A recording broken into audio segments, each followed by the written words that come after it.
Kami bersyukur ya Tuhan, kesempatan ini Tuhan berikan bagi kami untuk beribadah, memuji, memuliakan nama-Mu. Di hari perhentian yang Kau berikan bagi kami, bersama-sama kami rindu ya Tuhan, boleh mengalami perjumpaan pribadi dengan Tuhan di dalam hidup kami. Kami berdoa pagi ini, kami sudah memuji-muji nama-Mu. Kami boleh menaikkan doa-doa kami kepadamu dan tiba waktunya bagi kami untuk membuka firman-Mu yang Tuhan. Kami percaya firman-Mu firman yang kudus dan yang menguduskan hidup kami. Firman-Mu adalah firman yang tidak berubah. Tetapi firman yang kami percaya sanggup mengubah kehidupan kami. Itulah yang kami rindukan menjadi bagian dari semua kami yang hadir pada saat ini. Sekali lagi kami berserah. Biarlah sungguh Tuhan, firman-Mu itu yang memenuhi hidup kami. Terima kasih untuk Roh-Mu yang kudus yang Kau berikan diam di dalam kami. Memimpin kami ke dalam seluruh kebenaran, mengerti kebenaran firman-Mu. Dan biarlah Roh yang sama menguatkan kami untuk kami boleh hidup hanya bagi-Mu. Di dalam satu nama yang kudus, nama yang berkuasa, nama Tuhan kami Yesus Kristus, Sang Firman yang hidup. Kami menyerahkan pemberitaan firman-Mu. Amin. Silakan duduk. Shalom. Selamat pagi jemaat yang dikasihi Tuhan. Bersyukur kesempatan ini Tuhan berikan. Bukan sebagai sebuah rutinitas belaka. Tapi biarlah kita mengalami perjumpaan secara pribadi dengan Kristus di dalam setiap ibadah kita. Bapak Ibu Saudara yang dikasihi Tuhan, hari ini kita memperingati hari Pentakosta. Hari Pentakosta merupakan perayaan penting di dalam kekristenan yang menandai turunnya Roh Kudus kepada para rasul dan pengikut-pengikut Kristus. Dan peristiwa ini terjadi sesuai dengan namanya 50 hari setelah Paskah atau 10 hari setelah Yesus naik ke surga. Namun kalau Bapak Ibu Saudara memperhatikan, Pentakosta ini berurat akar di dalam tradisinya orang Yahudi. Jadi dari perjanjian lama mereka merayakan. Di dalam perjanjian lama, Pentakosta atau artinya 50, dahulu adalah salah satu dari 3 perayaan besar agama Yahudi yang dikenal sebagai hari raya 7 minggu. 7 minggu, 7 kali 7, 49 plus satunya itulah hari ke-50. Ini adalah perayaan yang saudara bisa lihat di kitab Ulangan. Jadi Pentakosta dirayakan 50 hari setelah panen gandum dimulai. Hari yang dikhususkan untuk mengucap syukur kepada Allah atas panen yang sudah selesai. Di dalam beberapa tradisi gereja bahkan biasanya pada saat Pentakosta tuh pada bawa ini ya, hasil panen begitu ya. Kalau Bapak Ibu pergi ke gereja-gereja di daerah biasanya di di kampung begitu ya, biasanya itu ditandai dengan membawa hasil panen ya, dekorasinya hari itu biasanya seperti itu. Namun di dalam tradisi Yahudi juga Pentakosta itu menjadi satu hari yang merayakan, memperingati pemberian hukum Allah kepada Musa di Gunung Sinai. Jadi ada beberapa arti, yang kedua adalah ini ya. Dan perayaan ini merupakan sebuah perayaan yang menyatakan tentang pemenuhan, penggenapan dan sesuatu yang telah selesai. Jadi di dalam Pentakosta, Kisah Rasul pasal 2, Roh Kudus turun pada waktu orang-orang berkumpul merayakan Pentakosta pada waktu itu.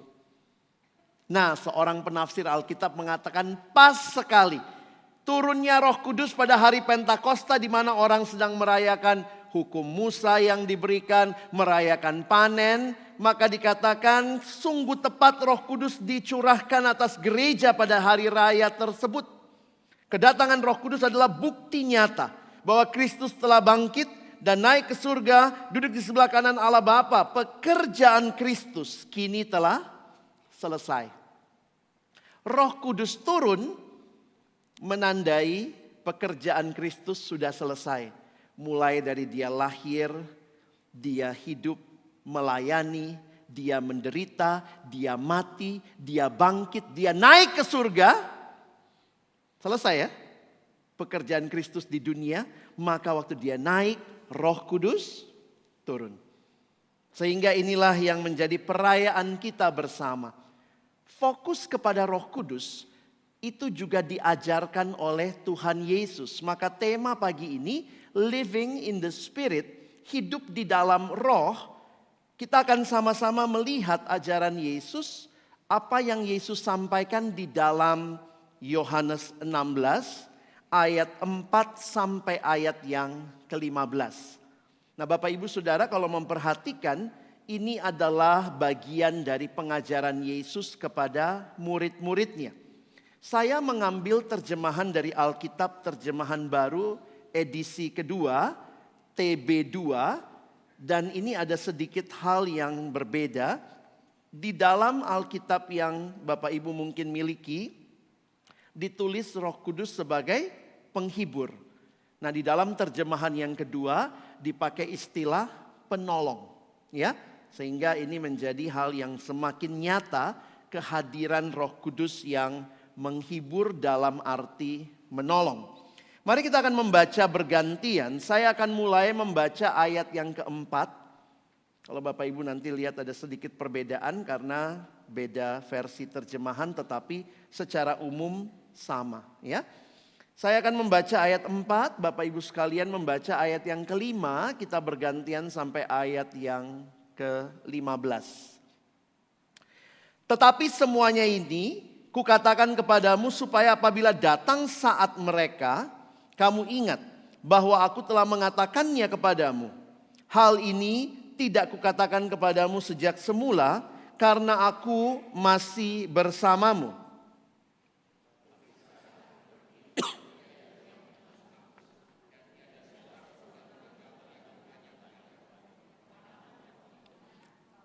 Tetapi karena aku mengatakan hal itu kepadamu, hatimu diliputi duka cita.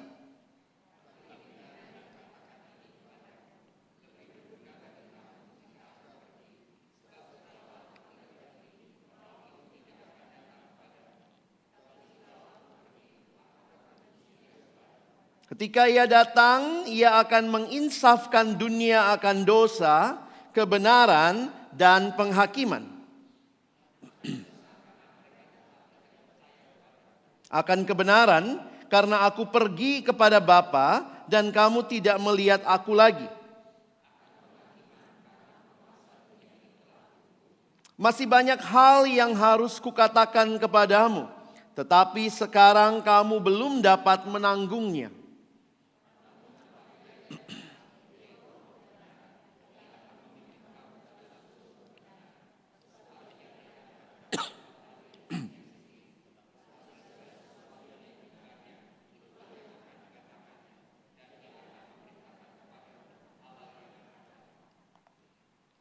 Ia akan memuliakan aku, sebab ia akan memberitakan kepadamu apa yang diterimanya dari aku.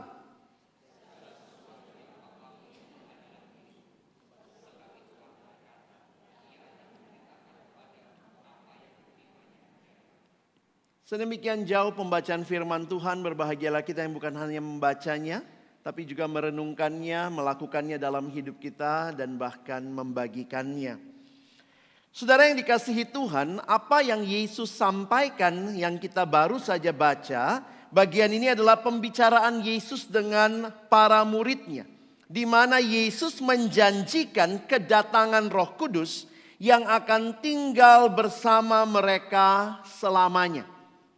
Menunjukkan bahwa Roh Kudus diberikan kepada orang percaya sebagai pendamping dan penolong yang abadi. Saya garis bawahi kata yang abadi, yang kekal. Mengapa ini penting? Soalnya saat ini juga ya banyak pengajaran-pengajaran yang berseliweran tentang Roh Kudus.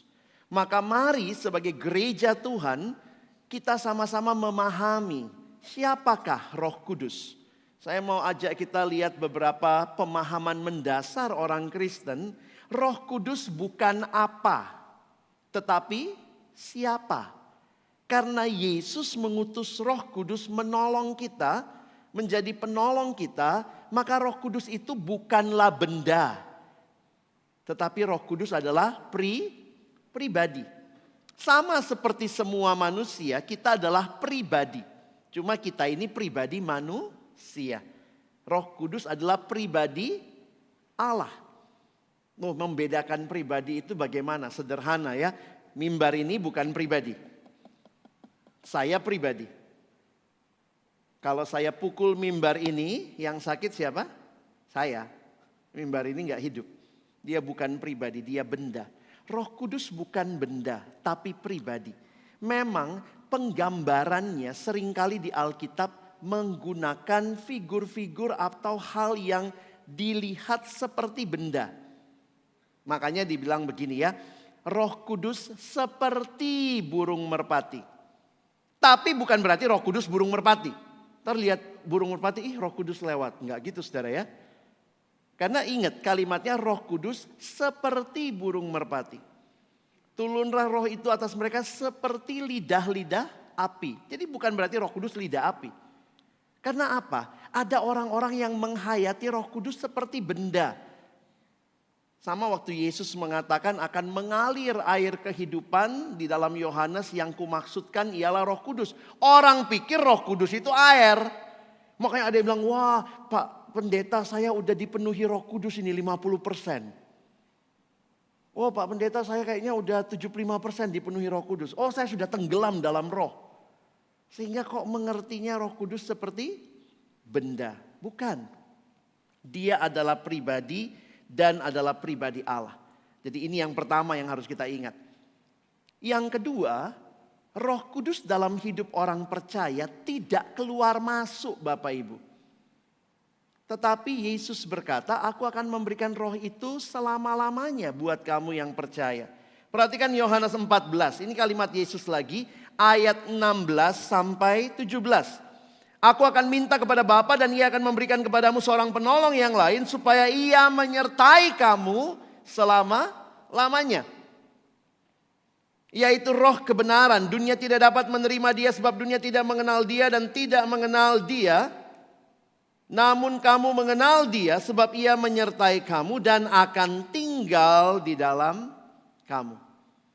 Saudara yang dikasihi Tuhan, hati-hati ya konsepnya, oh kalau kita berdosa Roh Kudusnya keluar.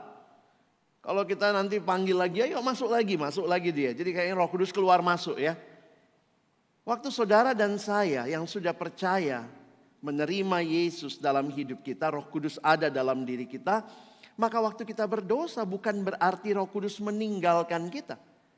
Kita dikatakan mendukakan Roh Kudus. Tapi Roh Kudus itu nggak keluar masuk, ninggalin kita.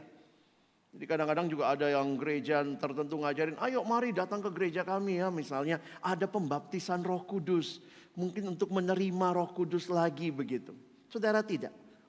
Dan ayat yang berikutnya yang saya ingin saudara pahami juga adalah ayat ini. 1 Korintus 12 ayat 3. Karena itu aku mau meyakinkan kamu bahwa tidak ada seorang pun yang berkata-kata oleh Roh Allah dapat berkata terkutuklah Yesus. Dan tidak ada seorang pun yang dapat mengaku Yesus adalah Tuhan selain oleh Roh Kudus. Maksudnya apa? Bapak Ibu ada juga pengajaran yang bilang begini. Terima Yesus itu satu hal. Nah kalau kamu udah terima Yesus, nah sekarang mesti terima Roh Kudus. Jadi seperti dua pengalaman. Sudah terima Yesus, nanti terima Roh Kudus. Tidak demikian kalau kita memperhatikan ayat ini. Justru kalau orang itu bisa ngaku Yesus Tuhan, itu justru bukti ada Roh Kudus. Terima Yesus sama dengan terima Roh Kudus. Jadi nggak usah bingung kalau ada bilang, ayo datang ke sini nanti ada upacara pendetanya tumpang tangan nanti kamu terima Roh Kudus. Saudara hati-hati ya, banyak pengajaran aneh-aneh sekarang tentang Roh Kudus. Ada lagi yang jatuh dalam roh, tertawa dalam roh. Jadi Roh Kudus ini memang paling banyak disalahpahami dan juga diajarkan dengan tidak tepat. Terima Yesus sama dengan terima Roh Kudus. Allah kan Tritunggal, masa terima Yesus Roh Kudusnya ketinggalan di luar. Ayo masuk belakangan. Kayak gitu ya. Jadi saudara, saya harap kita tidak bingung ketika banyak pengajaran tentang Roh Kudus. Terima Yesus sama dengan terima Roh Kudus. Lalu perhatikan yang tadi, Roh Kudus diberikan diam di dalam diri kita. Dan Roh Kudus itu adalah pribadi Allah yang menyertai kita. Hebat, luar biasa saudara. Allah menyertai kita, Roh Kudus diam di dalam kita. Nah, yang kita baca tadi adalah percakapan Yesus. Percakapan Yesus dengan para murid tentang janji kedatangan Roh Kudus. Nah, kita perlu nanti kalau Bapak Ibu punya waktu membacanya mungkin lebih luas lagi. Karena ayat-ayat ini mulai sebenarnya dari pasal 13. Kalau Bapak Ibu lihat mulai pasal 13 Injil Yohanes sampai pasal 17 itu nyambung semua. Nah, percakapan Yesus dengan murid tentang Roh Kudus, kita lihat mulai ayat 5 tadi ya.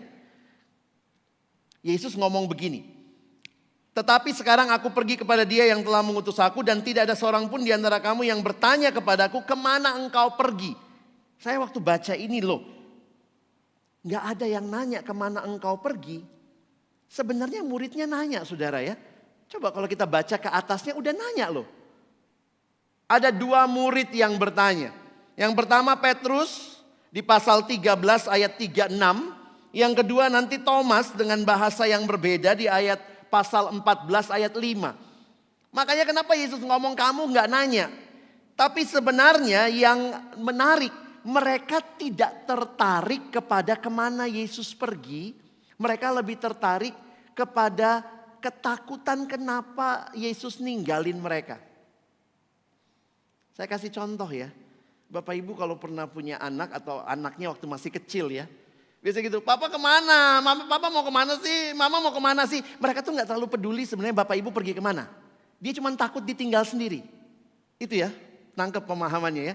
Makanya perhatikan ayat 6 ya. Bapak Ibu saya tulis ayatnya di kiri ya.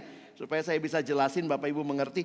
Tetapi kata Yesus, karena aku mengatakan hal itu kepadamu, hatimu diliputi duka cita. Kamu itu lebih ketakutan karena aku mau pergi. Makanya Yesus bertanya, kamu tidak bertanya kepadaku, kamu tidak terlalu care dengan aku pergi kemana. Nah, mungkin Bapak Ibu jadi bertanya, loh bukannya Roh Kudus itu tadi kata Bapak harusnya sudah tinggal diam. Ingat ini Yesus belum naik ke surga ya. Ini kan ayatnya Yesus masih belum naik ya. Jadi meskipun Roh Kudus itu yang namanya kekal, diberikan secara kekal, tapi waktu itu belum diberikan. He was not yet given to all believers forever. Karena urutannya harus terjadi, Yesus harus mati lebih dulu, bangkit, naik, baru Roh Kudus turun. Ini yang dikatakan Yesus di ayat Yohanes 7:39. Yang dimaksudkannya ialah roh yang akan diterima oleh mereka yang percaya kepadanya. Sebab roh itu belum datang waktu Yesus ngomong ini. Kenapa? Karena Yesus belum dimuliakan. Kata dimuliakan dalam Injil Yohanes menunjuk kepada kematian Kristus. Yesus belum dimuliakan. Jadi menarik waktu mempelajari ini ya. Ada seorang penafsir Alkitab, tokoh yang bernama Bapak Christopher Ash. Dia bilang begini, mengapa Roh Kudus belum dicurahkan sampai pada peristiwa salib? Terus dia membayangkannya begini saudara ya. Roh Kudus itu kan roh Allah. Kita itu manusia berdosa. Jadi kalau belum ada salib, bayangkan. Roh Kudus ketemu manusia berdosa, habis kita. Upah dosa adalah maut ya. Tetapi ketika salib ada, maka setiap yang percaya kepada salib itu bukan hanya Roh Kudus akan melihat dia, tetapi akan tinggal di dalam dia. Makanya ini kalimatnya ya, saya udah jelaskan sederhana tadi, ini Bapak Christopher Ash. Pikirkan apa jadinya jika Roh Allah yang kudus datang untuk tinggal di hati yang tidak kudus, hati yang tidak diampuni. Dia akan membakar hangus kita manusia berdosa. Hanya setelah salib, karena Yesus sudah gantikan kita, Dia dapat datang kepada kita seperti ini, berdiam di dalam kita selamanya. Itulah anugerah Allah. Ini bukan lagi tentang pergi bertemu Allah. Saudara dan saya tidak sedang pergi bertemu Allah, tetapi bayangkan Allah yang telah datang bertemu kita. Dan karena Roh Kudus diberikan diam di dalam kita, sekarang tema kita jadi relevan. Apa artinya living in the Spirit? Apa artinya hidup yang ada di dalam roh, saudara? Maka perhatikan pengajaran Yesus, apa peran Roh Kudus? Ada dua peran yang Tuhan sampaikan tentang Roh Kudus di dalam ayat-ayat ini. Pertama, peran Roh Kudus bagi dunia. Saudara bisa lihat nanti di ayat 8 sampai 11. Lihat kata kuncinya, ketika ia datang. Nanti muncul lagi di mana? Ayat 13. Ketika ia datang. Apa peran Roh Kudus bagi dunia?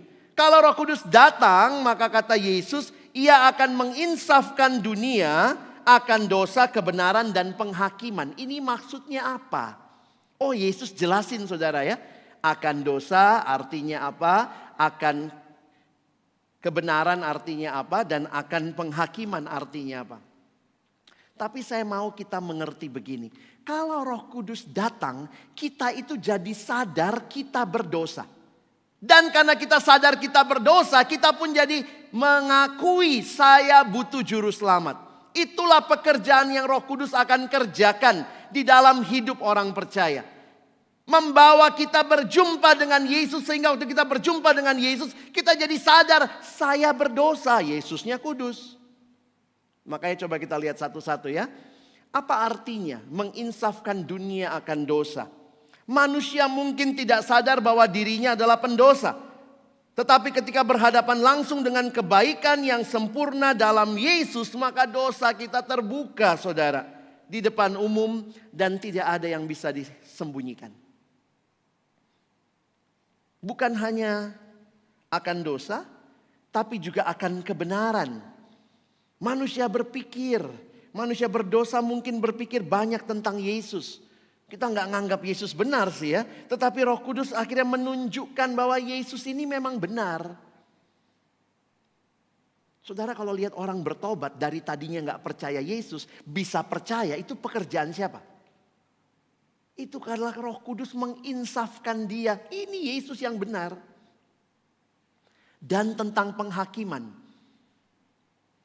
Manusia berdosa mungkin berpikir pembicaraan tentang neraka, penghakiman, wah itu mah mitos. Tapi Roh meyakinkan kita, menunjukkan kepada kita bahwa hal itu adalah hal yang nyata, hal yang serius. Kalau Bapak, Ibu, Saudara dan saya bisa percaya sekarang, itu karena pekerjaan siapa? Pekerjaan Roh Kudus yang menginsafkan kita. Dan mengarahkan kita untuk melihat Kristus. Jadi lihat yang pertama, peran Roh Kudus di dalam hidup orang percaya. Yaitu peran yang membuat kita menyadari apa? Ini. Roh Kudus menyingkapkan akan dosa. Ini peran Roh Kudus. Menyingkapkan akan dosa dan membuat kita mengerti betapa pentingnya kebenaran. Saudara, di sini jadi keyakinan buat kita. Mari beritakan Injil. Tadi kita berdoa untuk lembaga seperti Nurisa yang memberitakan Injil kepada suku-suku yang terabaikan. Apa keyakinan kita? Kenapa kita dukung pelayanan seperti itu? Dukung pelayanan pemberitakan Injil. Gereja pun memberitakan Injil. Karena kita percaya Roh Kudus telah dicurahkan. Dan Roh Kudus yang memastikan bahwa ada orang yang percaya ketika Injil disampaikan. Karena apa? Roh Kudus akan bekerja. Bayangkan kalau saudara pelayanan gak yakin ini bertobat apa tidak. Tapi ketika kita lihat pekerjaan Roh Kudus, kita bisa katakan wow. Roh Kudus inilah yang memastikan. Buktinya apa? Mungkin kita bisa bilang ini buktinya saya. Saya yang tadinya menganggap diri saya benar. Saya menganggap diri saya sudah melakukan yang baik. Tetapi ketika Roh Kudus hadir. Saya jadi sadar. Saya cuma orang berdosa. dan saya butuh anugerah Allah. Karena itu saya mendorong saudara ya, saya tulis di sini berdoalah. Berdoalah untuk sahabat-sahabat, anggota keluarga yang belum percaya. Supaya apa? Supaya Roh Kudus bekerja, membawa keyakinan di hati mereka yang mendalam. Supaya mereka jadi sadar dosanya, tentang dosa mereka, tentang kebenaran Yesus, dan tentang kenyataan penghakiman. Jadi kalau ditanya, apa ciri gereja yang dipenuhi Roh Kudus? Kadang-kadang kita sekarang lihat, wah gereja sana penuh Roh Kudus itu ya. Itu lihat tuh, sana bahasa roh. Terus kemudian wah yang sana dibaptis roh. Apakah itu? Ciri gereja yang dipenuhi Roh Kudus adalah gereja yang memberitakan Injil. Karena tahu Yesus berkata Roh Kudus akan menginsafkan dunia. Yang kedua, bukan hanya peran bagi dunia. Perhatikan peran Roh Kudus bagi gereja. Nah ini saudara bisa perhatikan ya. Ini ayat yang ke-13. Namun apabila ia datang. Saudara, bagi saya yang menarik begini ya. Kalau saudara perhatikan di dalam Alkitab, Roh Kudus itu pribadi yang silent. Pribadi yang diam. Kenapa? Kalau saudara perhatikan, setiap kali Alkitab bicara tentang Roh Kudus, maka sebenarnya Roh Kudus itu fokusnya bukan kepada dirinya, tapi kepada Yesus. Kenapa ini penting saudara? Karena coba kita perhatikan ya, saya ambil kutipan dari seorang penafsir bilang begini. Pesan utama dari khotbah Petrus pada hari Pentakosta, waktu Pentakosta itu kan itu khotbahnya Petrus ya yang paling terkenal ya. Berkhotbah 3.000 orang bertobat. Pesan utama dari khotbah Petrus pada hari Pentakosta dalam Kisah Rasul 2 adalah bahwa Yesus telah disalibkan, dibangkitkan dan hidup dan sekarang dimuliakan di sebelah kanan Allah Bapa. Dan bahwa Petrus serta murid-muridnya adalah saksi mata dari semua peristiwa itu. Jadi fokus daripada khotbah Pentakosta bukan kepada Roh Kudusnya. Roh Kudus ini pribadi yang silent. Tetapi Roh Kudus akan menunjuk kepada Yesus. Maka saya setuju dengan pendapat Bapak David Cook yang berkata begini. Banyak gereja masa kini biasanya mengkhotbahkan tentang Roh Kudus pada peringatan Pentakosta.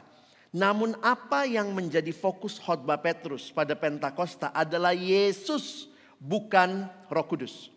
Petrus hanya berbicara tentang Roh Kudus dalam kaitannya dengan Yesus. Jadi apa maksudnya? Makna utama dari janji ini, bahwa Roh Kudus akan memimpin para rasul ke dalam seluruh kebenaran. Jadi ketika pengajaran mereka dituliskan untuk kita dengan ada di perjanjian baru, itu dapat diandalkan. Saudara bayangkan gini ya, Roh Kudus hadir memfokuskan kita kepada Kristus, membawa kita juga hidup dalam kebenaran. Jadi kalau kita sekarang bicara gereja dipenuhi Roh Kudus, maka perhatikan Roh Kudus tidak memimpin kita sebagai gereja hari ini dalam kebenaran yang berbeda dari kebenaran yang dipimpinnya bagi para rasul. Para rasul dipimpin pada kebenaran, maka kita dipimpin kepada kebenaran agar kita berjalan di dalam jalan yang ditunjukkan oleh para rasul di dalam Alkitab. Ciri gereja yang dipenuhi Roh Kudus adalah gereja yang terus dituntun kepada kebenaran. Maka kebenarannya adalah firman Tuhan. Roh itu akan menolong kita fokus kepada Kristus. Roh itu akan memimpin kita pada seluruh kebenaran yang sudah dituliskan di dalam Alkitab. Jadi saya makin yakin gereja yang dipenuhi Roh Kudus adalah gereja yang makin ngerti firman Tuhan. Bukan cuma sibuk sama karunia-karunia rohani. Kita tidak mengatakan itu tidak penting, tetapi bukan itu fokusnya. Kalau gereja dipenuhi Roh Kudus, seperti peran Roh Kudus bagi gereja, Menuntun kita hidup makin mirip Yesus. Menuntun kita hidup makin mencintai kebenaran. Makin cinta firman Tuhan. Saudara senang dengar khotbah yang bagaimana? Menjelaskan firman atau banyak ceritanya? Ya imbang dong Pak, tetap ada ceritanya juga gitu ya.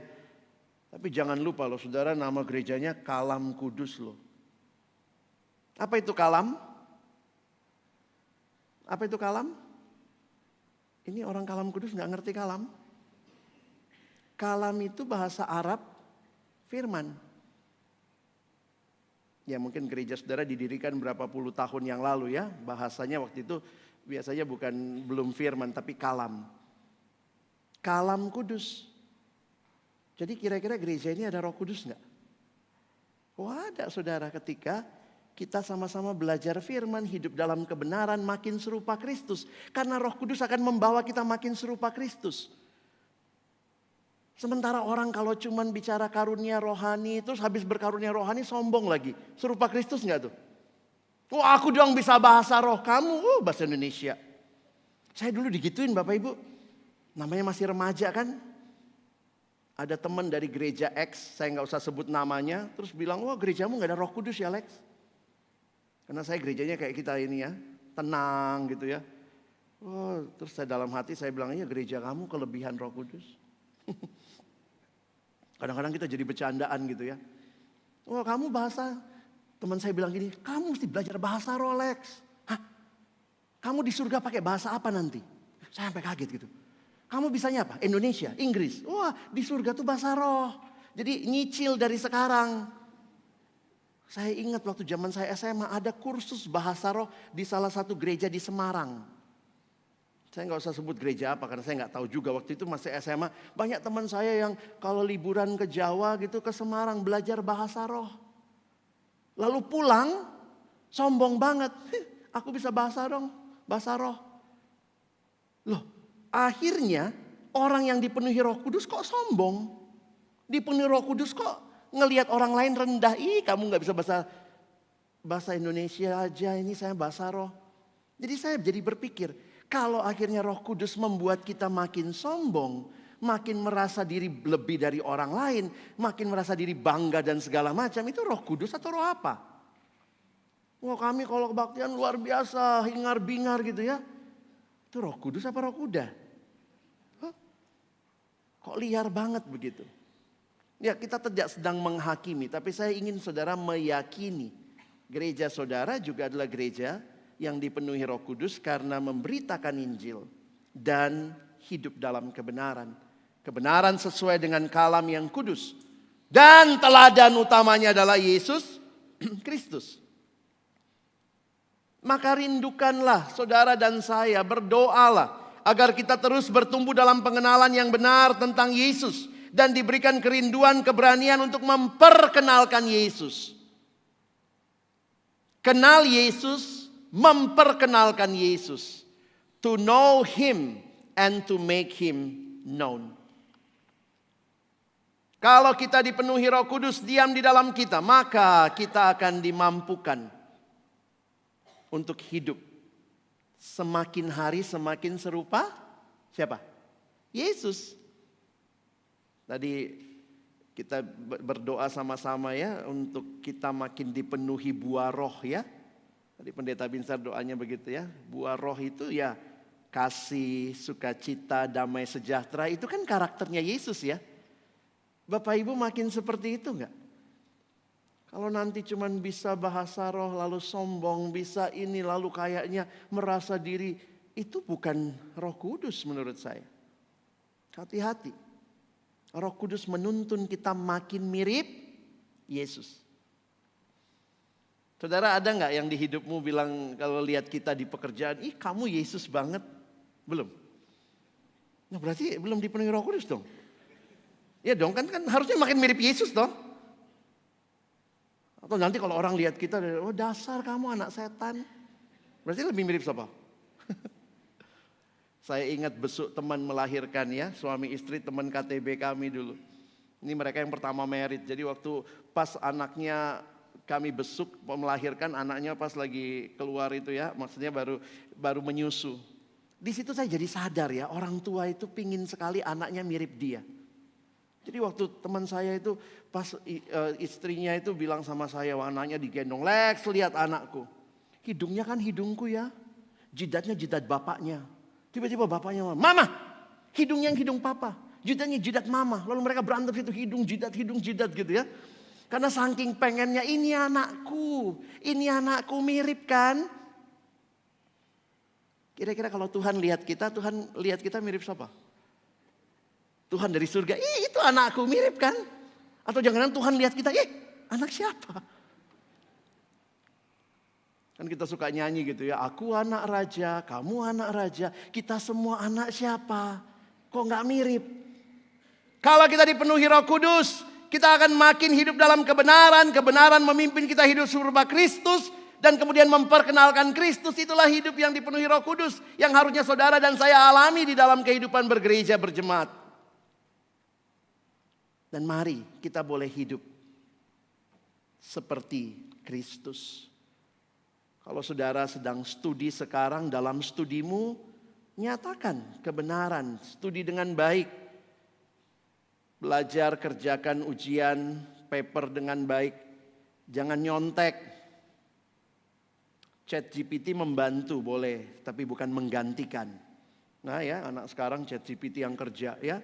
Nanti ChatGPT yang dapat nilai. Kalau saudara di dalam pergaulan, maka nyatakan.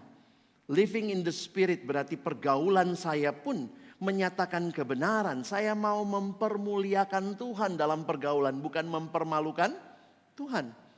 Dalam pekerjaan, saudara bekerja dengan baik. Menyatakan Kristus yang hidup dalam diri saudara.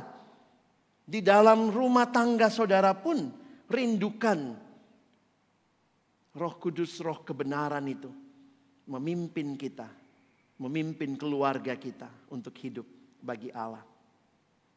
Pagi ini saya simpulkan bahwa living in the Spirit, kehadiran Roh Kudus di dalam gereja bukan hanya bicara karunia-karunia Roh Kudus saja, tetapi bagaimana kehadiran Roh Kudus menolong kita memberitakan Injil, karena percaya Roh Kudus menginsafkan dunia akan dosa. Kehadiran Roh Kudus memimpin kita dalam kebenaran, supaya berakar dalam kalam yang kudus dan hidup semakin serupa Kristus, firman yang hidup. Kiranya Tuhan menolong kita. Bukan hanya merayakan hari ini Pentakosta di gereja ya. Tapi pulang dari sini.